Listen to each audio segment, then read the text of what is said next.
Γεια σας!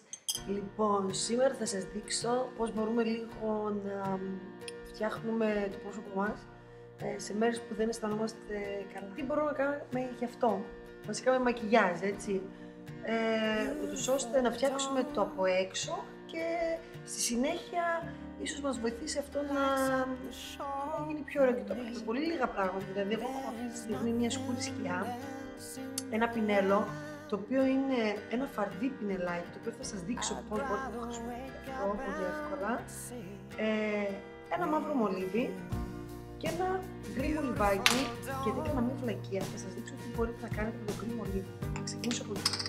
Λοιπόν, χθες που έφτασα τα φρύδια μου, έκανα μια τρυπούλα εδώ. Βλέπετε, τράβηξα λίγο παραπάνω, πάω στη μανία μου να βγάζω τα φρύδια. Έκανα αυτή την τρύπα εδώ πέρα. Οπότε τι κάνω. Μπορείτε και λίγο, αν θέλετε από την απέναντι πλευρά, λίγο να συμπληρώσω εκεί πέρα. Εγώ θα ξεκινήσω τώρα με μολύβι. Ένα μολύβι μαύρο, το οποίο να είναι αρκετά soft. Μαλακό, ναι, μαλακό. Για να μην διατηρήσει το μάτι. Ξεκινάμε από πάνω.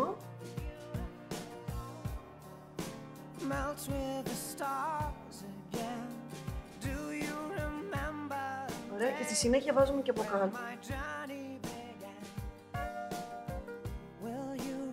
Εγώ τώρα θα πάρω μια η οποία είναι σαφρακή χρώμα και έχει λίγο μικράκι. Ωραία, με ένα φαρδί πινελάκι, πινέλο,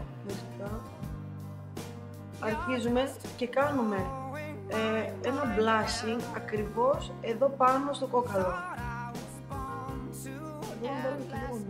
Αλλά δεν χρειάζεται να είναι ακριβώς, δηλαδή να το ξεκινήσουμε, όχι μέχρι μπροστά. Ξαναφέρω ένα λιγάκι, κάνω και το λόγο. Εγώ πάμε σηκώνω λιγάκι το νερό με το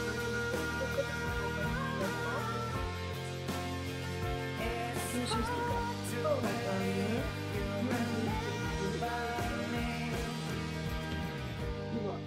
Και μετά αρχίζουμε και με τα χέρια. Το σβήνουμε.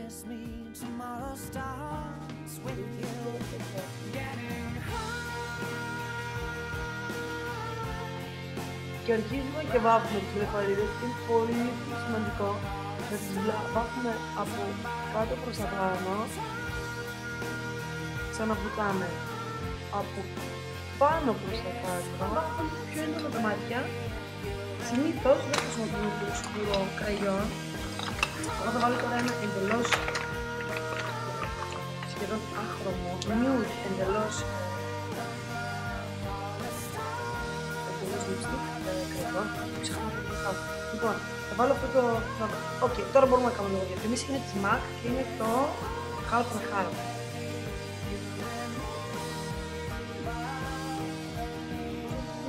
Αφραγική τη σκιά να χρησιμοποιήσεις μια απαλή σκιά. Αλλά πάλι με την ίδια λογική, πάλι δοκίμασα και με ένα φαρδί πινελάκι και με αυτή τη τεχνική που σας έδειξα το blushing. Δοκιμάστε το και είμαι σίγουρη ότι θα σας βοηθήσει πάρα πολύ.